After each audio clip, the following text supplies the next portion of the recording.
Lucas capítulo 1, versículos de 46 ao 56.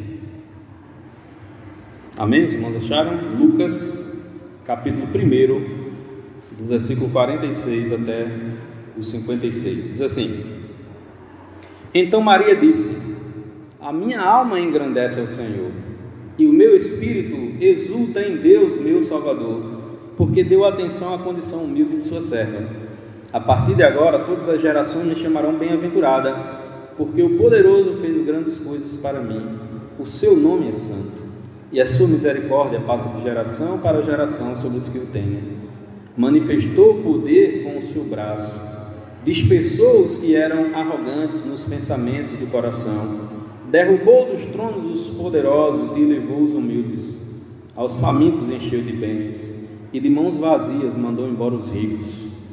Auxiliou Israel, seu servo, lembrando-se de sua misericórdia para com Abraão e sua descendência para sempre, como prometera aos nossos pais. Maria ficou com Isabel cerca de 3 meses e depois voltou para casa. Vamos orar ao Senhor? Pai, nós louvamos o teu santo nome pela tua palavra, que é viva e que transforma as nossas vidas. Nos ajuda, Senhor, a parecer mais com o teu Filho Jesus Cristo. Nos abençoa em todas as coisas, te pedimos no nome de Jesus. Amém. Vou começar com uma pequena história chamada A Camisa da Alegria. Era uma vez um rei que, apesar de ser muito rico, era triste, pois não conseguia aumentar o seu tesouro. Ele estava sempre de mau humor, e isto causava enormes problemas a todos, pois seus decretos rudes e injustos massacravam o povo com exigências descabidas. Por fim, o rei acabou entrando em depressão. Seus médicos lhe disseram que a única cura para a doença era a alegria. O monarca então ofereceu um excelente prêmio a quem pudesse lhe trazer a alegria de volta. Muitos tentaram, mas ninguém conseguiu arrancar um só sorriso da cara do rei. Nada conseguia alegrá-lo. Nem os músicos, nem o bobo da corte, nem as dançarinas, nem os lançadores de enigmas, nem os mímicos, nem os encantadores. Os amigos do rei consultaram um grande sábio que vivia ali, e ele lhes disse que se o rei vestisse a camisa do homem mais feliz do reino, a alegria voltaria ao seu coração. Iniciou-se então uma intensa investigação para descobrir quem era o homem mais feliz de todos. Para a surpresa dos investigadores, o homem mais feliz daquele reino morava longe do luxuoso palácio do rei, num casebre muito simples. Ele, sua mulher e seus filhos trabalhavam de sol a sol no cabo da enxada para conseguir se manter, mas sempre unidos passavam o dia rindo e cantando. Os investigadores contaram-lhe o problema que os havia trazido ali e pediram que ele lhes desse uma de suas camisas, para que a alegria pudesse voltar ao coração do rei. Só então compreenderam por que aquele homem trabalhava na lavoura de peito nu. Ele não tinha nenhuma camisa. Um dos investigadores, espantado, perguntou-lhe como conseguia ser tão feliz tendo tão pouco, ao contrário do rei que tinha tanto, mas era infeliz. E a resposta deles: somos felizes, porque o reino de Deus está em nossos corações. Respondeu-lhes aquele homem. Então, a alegria deles não dependia do que possuíam. A alegria deles dependia de Cristo no seu coração. E é assim a vida do crente. A alegria produzida por Deus no coração daqueles a quem Ele salva é enorme. Então, quando a gente consegue compreender que realmente nós fomos salvos, não existe alegria maior de saber que eu estava indo para o inferno, mas Cristo entrou no meu coração e me salvou. Agora eu não vou mais para o inferno. Não existe alegria maior na vida. Talvez uma alegria tão grande quanto essa é quando a gente fala de Cristo para alguém e aquela pessoa aceita Cristo e a gente sabe que foi usado por Deus para alguém deixar de ir para o inferno. Essa também é uma grande alegria. Então, muitos cristãos ao redor do mundo sofrem aí diversas atrocidades. A gente trabalha sempre aqui no DIP, né? Faz sempre o DIP, mostrando muitas realidades ao redor do mundo de cristãos presos, torturados, maltratados, até mortos, pelo simples fato de serem cristãos, só por isso. Mas quando a gente olha para a vida daqueles crentes que sofrem tanto com aquilo ali, aqueles crentes não são pessoas infelizes, porque elas sabem que tem um bem maior, que é a salvação. E quando a gente olha para a obra que Cristo fez na nossa vida, ao ponto de nos dar a salvação, isso é suficiente para alegrar o nosso coração, porque essa alegria vem de Deus. Então, nesse sentido, o nascimento de Jesus traz consigo toda a alegria de Deus, porque quando Jesus nasceu, quando Deus enviou Jesus ao mundo, Deus enviou Jesus para salvar, e se Jesus não tivesse vindo, nós não teríamos salvação. E nós temos salvação porque Jesus veio a esse mundo, encarnou, tomou a forma de servo, como diz lá em Filipenses, para que a gente pudesse ter salvação. Nós falamos aqui sobre como o anjo foi lá dizer a Maria, né, que ela seria agraciada pelo Espírito Santo, né? Descerá sobre ti o Espírito Santo e o poder do Altíssimo te envolverá. Então ela ficou grávida por uma ação do Espírito Santo. E a prima dela, Isabel, também tinha ficado grávida, não por uma ação do Espírito Santo, mas por um milagre de Deus, para que ela engravidasse já na sua velhice, e engravidasse ali de João Batista, que era aquele que anunciaria a chegada de Jesus. Então Maria, ao saber dessa notícia, vai até a cidade de Isabel e passa ali 3 meses junto com a sua prima, e quando elas se encontram, a criança que estava na barriga de Isabel, no caso João Batista, ela começa a se mexer dentro da barriga, como se estivesse percebendo, e aí é a leitura que ela faz, que ela percebe a proximidade do Messias que estava ali na barriga de Maria. E aí as duas começam a se alegrar, e Isabel louva a Deus com um cântico, e Maria também louva a Deus com outro cântico. Esse cântico de Maria ficou conhecido como Magnificat, é uma palavra em latim, né? Magnificat, que ela engrandece a Deus com o seu cântico. E é justamente sobre esse cântico que nós vamos pensar um pouquinho nessa noite, com o seguinte tema: a alegria pela vinda do Messias. A alegria pela vinda do Messias. E a primeira coisa que a gente pode ver aqui é que nos alegramos na vinda do Messias, pois ela significa salvação. Salvação. Jesus vem para salvar o mundo. É o Salvador do mundo que estava ali na barriga de Maria, se desenvolvendo como uma criança normal. Só que ele era tudo menos normal, não é? Era o Messias que estava ali. Versículos 46 a 50 diz: Então Maria disse: A minha alma engrandece ao Senhor, e o meu espírito exulta em Deus meu Salvador, porque deu atenção à condição humilde da sua serva. A partir de agora todas as gerações me chamarão bem-aventurada, porque o poderoso fez grandes coisas para mim.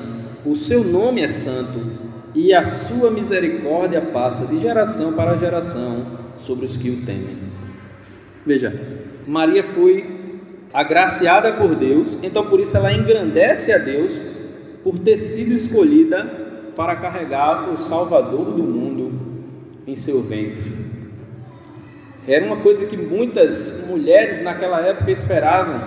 Quem seria essa pessoa que iria trazer em seu ventre o Salvador do mundo? E Maria, uma pessoa muito humilde, foi escolhida para trazer o Salvador do mundo, a pessoa mais importante da história. Para a gente ter uma ideia, né? A história foi dividida em antes de Cristo e depois de Cristo. Então, antes de Cristo, a gente começa a contar um número, numa contagem regressiva, né? E a gente só começa a contar numa contagem progressiva depois de Cristo. De tão importante que era aquela pessoa. Mas ele não nasceu de uma rainha, ele nasceu de uma pessoa simples. E aquela mulher engrandecia a Deus por carregar o Salvador do mundo. Agora, Jesus não só era o Salvador do mundo, ele era o Salvador de Maria. Jesus não só era o Salvador do mundo, Jesus era o Salvador de Maria. Assim como eu e você, para receber a salvação, Maria precisou se arrepender dos seus pecados, Maria precisou reconhecer a Jesus como Messias. E não sei se para ela foi mais fácil, porque ela já recebeu a mensagem do anjo, mas ela precisou reconhecer. Inclusive no ministério de Jesus, tem um momento que ela chega com os irmãos de Jesus e Jesus está numa casa muito lotada e recebe a mensagem: ó, tua mãe e teus irmãos estão aí. E aí Jesus diz: minha mãe e meus irmãos são aqueles que fazem a vontade do meu Pai. Não é porque Jesus estava rejeitando a mãe dele, é porque aparentemente chegou uma hora no ministério de Jesus que os irmãos e a família de Jesus queriam impedir que ele fizesse seu ministério, talvez pelas ameaças que ele estava sofrendo, né? Então chegou um momento que eles não entenderam ali o ministério de Jesus. Então foi necessário para Maria, assim como para qualquer um de nós, reconhecer o Senhor como Salvador. Ela disse: então Maria disse: a minha alma engrandece ao Senhor e o meu espírito exulta em Deus, meu Salvador. E ela precisava de salvação, assim como qualquer um de nós. Como eu disse na mensagem, na penúltima mensagem, né? Na primeira mensagem do Advento, a gente tem dois problemas. A gente tem um problema do romanismo, que adora Maria como se fosse Deus, e a gente tem problema com alguns protestantes que odeiam Maria por conta da idolatria romana. E todas as duas ações estão equivocadas. Maria foi uma mulher especial, ela foi escolhida por Deus para carregar no seu ventre o Salvador que salvou também a vida dela. Ele nos salvou um dia, se você já entregou sua vida a Jesus, mas ele salvou também a própria Maria. A alegria de Maria está no fato de Deus escolher uma pessoa tão humilde quanto ela, porque deu atenção à condição humilde de sua serva. A partir de agora todas as gerações me chamarão bem-aventurada, ou seja, mais que feliz. Aquela mulher, ela recebeu uma das grandes missões, se não a maior missão, que era carregar em seu ventre o Salvador, depois dar a luz ao Salvador, depois criar e cuidar do Salvador e protegê-lo, porque havia tentativas de matá-lo, como foi o caso de Herodes quando Jesus ainda era um bebê. Então a missão de Maria foi talvez a maior missão que alguém já recebeu nesse mundo. E hoje nós temos a missão de proclamar o Evangelho, né? Maria cumpriu a parte dela e nós temos a nossa também. Ela sabia que essa situação a colocaria como uma pessoa bem-aventurada para as gerações seguintes. Eu não imagino que ela pensou que ia ser adorada, idolatrada, feito procissões. Eu não imagino que ela pensou nisso. E isso é idolatria. Mas ela sabia, e aqui ela diz, né? A partir de agora todas as gerações me chamarão bem-aventurada. Uma pessoa feliz, uma pessoa que foi agraciada por Deus recebendo uma missão tão importante. Então só um Deus santo poderia fazer isso, porque o poderoso fez grandes coisas para mim, o seu nome é santo. Bem, quem teme ao Senhor nunca pode duvidar da sua misericórdia e da sua salvação, que só Ele pode dar. Deus é misericordioso. Não é porque nós somos as melhores pessoas que a gente vai para o céu. Aliás, talvez nós nem sejamos as melhores pessoas, não é? Então não é isso que nos leva para o céu. é a misericórdia de Deus, que ainda continua de mão estendida para salvar. E se você não tem a Jesus, Ele continua de mão estendida para salvar você nessa noite.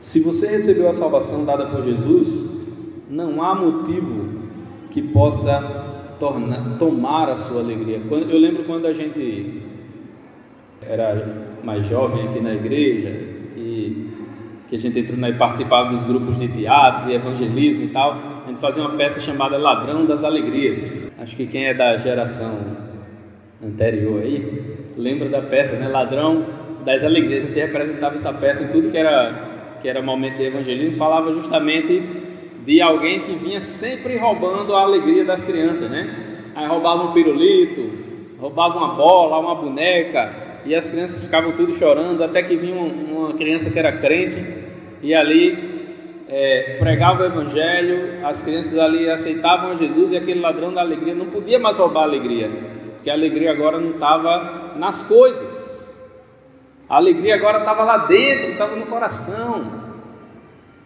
e ninguém pode roubar isso. Segunda coisa, nos alegramos na vinda do Messias, pois ela significa que os humildes desse mundo serão exaltados. Versículo 51 diz: manifestou o poder com o seu braço, dispensou os que eram arrogantes nos pensamentos do coração, derrubou dos tronos os poderosos e elevou os humildes. Aos famintos encheu de bens, e de mãos vazias mandou embora os ricos. Poder de verdade está no braço do Senhor, está nas mãos do Senhor. Não existe pessoa nesse mundo que seja tão poderosa que Deus não possa com ela. Nunca existiu e nunca vai existir. No Antigo Testamento está cheio de histórias de pessoas que desafiaram a Deus, e houve um rei chamado Senaqueribe, que ele chegou diante dos israelitas e começou a falar ao rei Ezequias, dizendo que ia acabar com Israel, com Judá no caso, ia acabar com Judá. Por quê? Porque os reinos por onde ele passou, nenhum Deus conseguiu impedir que ele pudesse derrotar os outros povos. Porque na antiguidade entendia-se que a vitória de um povo era a vitória também do Deus daquele povo. E como ele já tinha derrotado muitos outros povos que tinham lá um monte de deuses, ele entendia que Judá seria fichinha.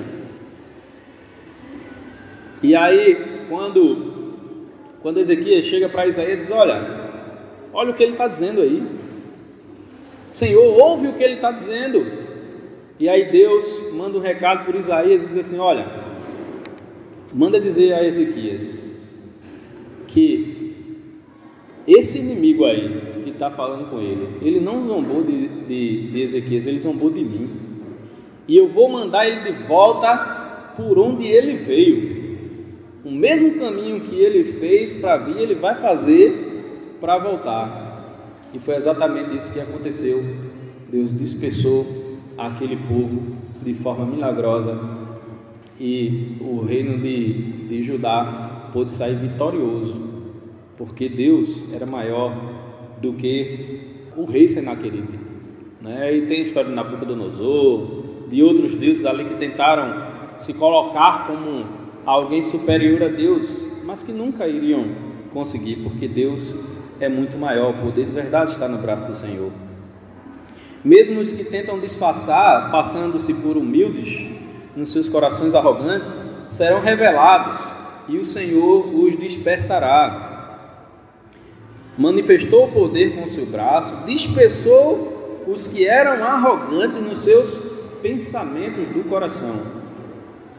Então, muitas pessoas se passam por humildes, se colocam como pessoas acima de qualquer suspeita, né? Se passando por humildes, mas o Senhor revelará os corações. Então, quando Jesus vem a esse mundo, Jesus vem para salvar as pessoas que têm que ser salvas de verdade, e não aquelas que fazem teatro.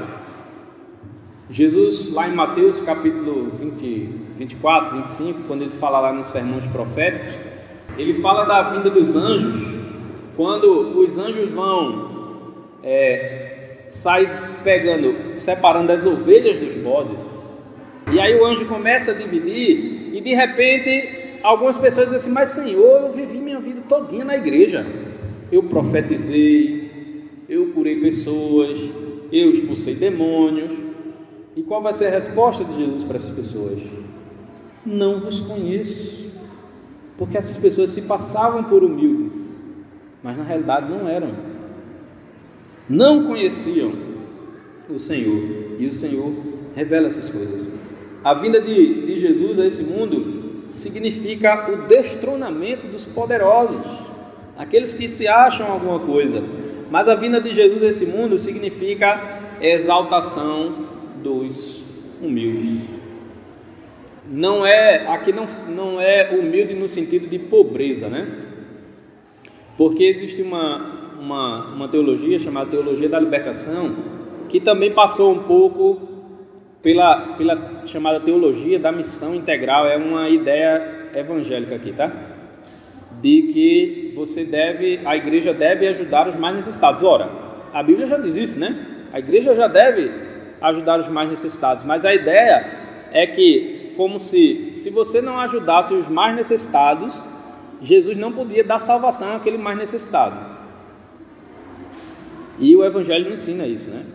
É o Evangelho quem transforma, e a igreja deve fazer a sua parte, mas é o Evangelho quem transforma, e não o auxílio que eu dou. Não é o auxílio que eu dou que transforma as pessoas.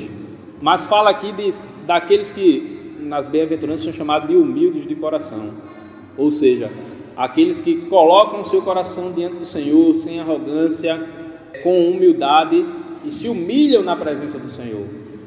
Não se ensoberbecem na presença do Senhor, mas se humilham na presença do Senhor, e essas pessoas serão exaltadas. Em Cristo, os famintos têm fartura e os abastados têm fome.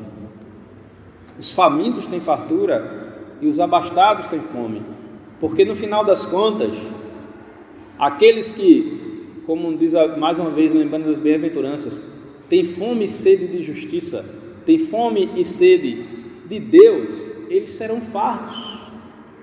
Mas aqueles que estão distantes de Deus, aqueles que não querem saber de Deus, por mais que eles tenham recursos nesse mundo, eles serão lançados para distante de Deus. Podemos nos alegrar no Senhor, porque mesmo não tendo nada, temos a Jesus, que nunca nos desamparará. Jesus nunca nos vai deixar sozinhos. E por fim, nos alegramos na vinda do Messias, pois é prova do cuidado de Deus com o seu povo.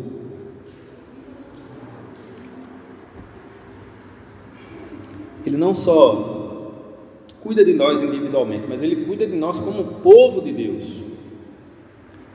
Versículo 54: auxiliou Israel, seu servo, lembrando-se de sua misericórdia, para com Abraão e sua descendência para sempre, como prometera aos nossos pais.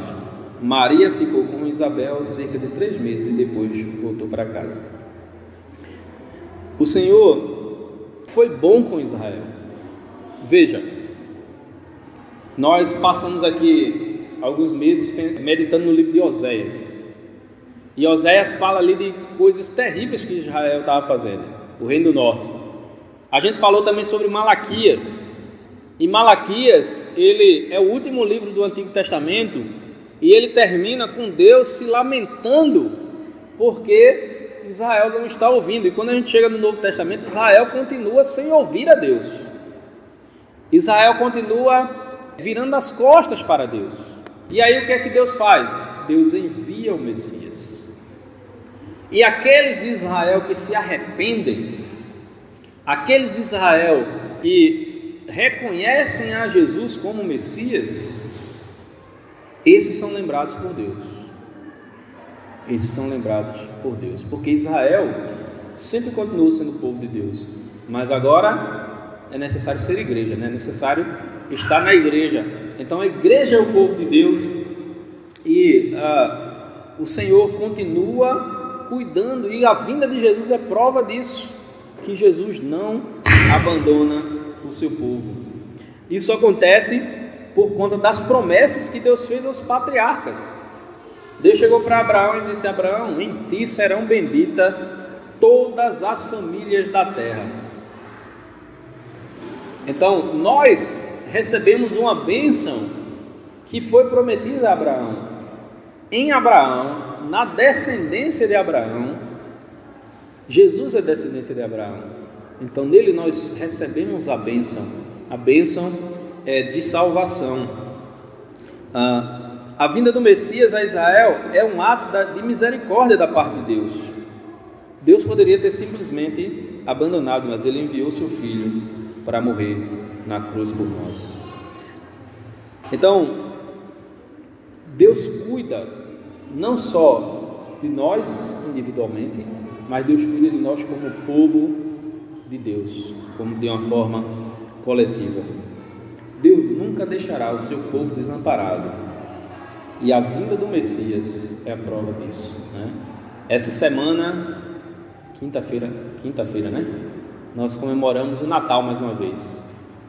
Provavelmente você vai escutar aí, talvez alguns pastores ou algumas pregações aí de internet dizendo: dia 25 de dezembro não foi o dia que Jesus nasceu. De fato, dia 25 de dezembro não foi o dia que Jesus nasceu. Provavelmente ele deve ter nascido por volta de abril. Mas para nós, isso é o menos importante, porque a gente não tem como saber a data exata, né? O que é importante aqui nessa data? O importante é que Jesus encarnou, é que Jesus nasceu, é que Jesus veio para salvar, e é isso que nós comemoramos. Esse Natal vai ser um Natal um pouco amargo, né? Um pouco difícil. Nós perdemos pessoas queridas, próximas, né? E eu, nesse culto aqui antes do Natal, eu quero lembrar 3 pessoas. Uma é o nosso irmão Cláudio, né? Os irmãos conhecem bem, né? E foi tão de repente que a gente não conseguiu nem contato. Foi assim bem... eu sou por Cida, né? Cida colocou lá no grupo e foi um primeiro baque. Mas eu também quero lembrar de uma pessoa muito querida nossa. A maioria de vocês talvez não conheceu pessoalmente, alguns aqui sim, que é o presbítero George, lá da igreja comunitária de Tracunhaém, que também nos deixou, e foi também assim um baque, né? E agora mais recentemente, né, a nossa irmã Ângela, que também a maioria talvez aqui nem não conhecia, mas eu conhecia bem, e para mim também foi uma perda difícil. Mas a gente vai ter esse Natal amargo, mas ainda assim é para a gente pensar, não nos presentes, que talvez a gente, não sei como é que vai estar na sua casa, né? Não sei nem também como é que é, né? Porque a gente vê assim na televisão muita distribuição de presente, mas nem todo mundo consegue fazer isso, né? Mas enfim, talvez não tenha presente, talvez a ceia seja um pouquinho mais magrinha, mais vazia pelas pessoas que não estarão lá, mas ainda assim é o nascimento do nosso Salvador, e a gente precisa pensar no nosso Salvador. Ele veio ao mundo para nos salvar, e isso traz um pouco de alegria para o nosso coração. Traz um pouco de alegria para o nosso coração. Essas pessoas que eu citei aqui, cada uma delas, a gente vai poder revê-las um dia. não sei se mais cedo ou mais tarde, mas a gente vai poder revê-las um dia. E é essa esperança que enche o nosso coração. Então, para finalizar essa mensagem, eu quero desejar que cada um dos irmãos tenha um Natal abençoado por Deus. Um momento ali, talvez com sua família, não sei, né? Eu peço também que os irmãos tenham responsabilidade, porque a Covid continua aí, continua fazendo estrago. Mas que você tenha um Natal abençoado por Deus. E pedir a Deus que no ano que vem a gente possa estar com um sorriso maior, né? Com um sorriso maior. E é isso que a gente espera.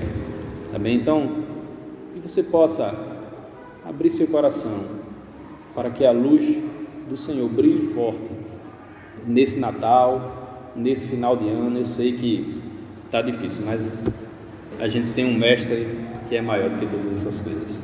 Amém?